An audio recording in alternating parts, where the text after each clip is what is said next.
presented by Chandali Studio.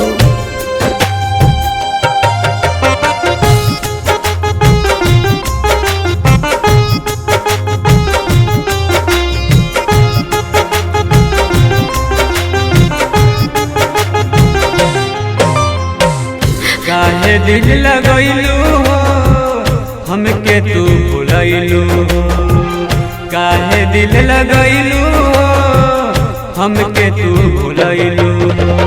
याद बड़ी तरपाई हो, याद बड़ी तरपाई हो हमके रोवैलू हो। काहे दिल लगैलू हो हमके तू भुलैलू हो, काहे दिल लगैलू हो हमके तू भुलैलू हो।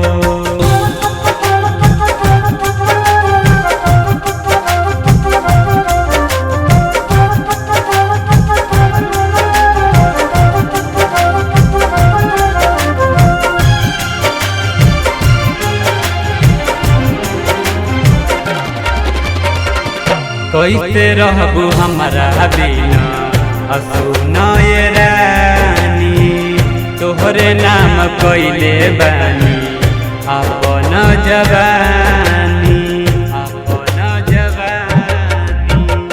कैसे रहबू हमारा बिना असुनाए रानी, तोहरे नाम कैले बानी अपन जवानी।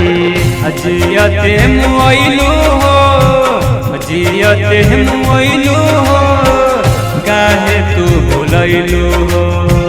छोड़ के तू गइलू हो हमके तू भुलैलू हो, काहे दिल लगैलू हो हमके तू भुलैलू हो।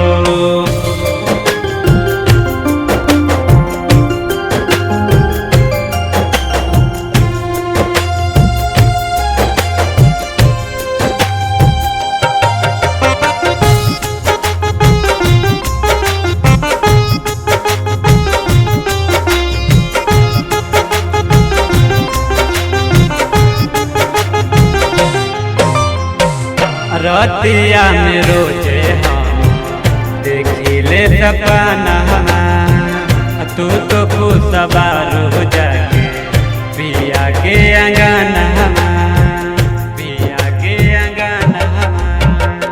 रतिया में देखी हम तोहरे सपना, तू तो खुशबारू जाके पिया के अंगना।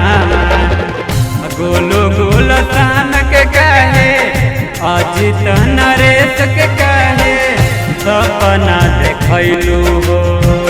छोड़ के तू गइलू हो हमके तू भुलैलू हो, काहे दिल लगैलू हो हमके तू भुलैलू हो।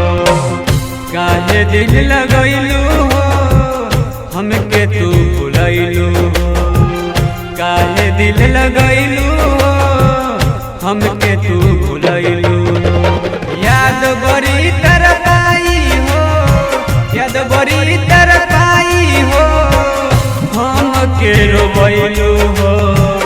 काहे दिल लगैलू हो हमके तू भुलैलू हो, काहे दिल लगैलू हो हमके तू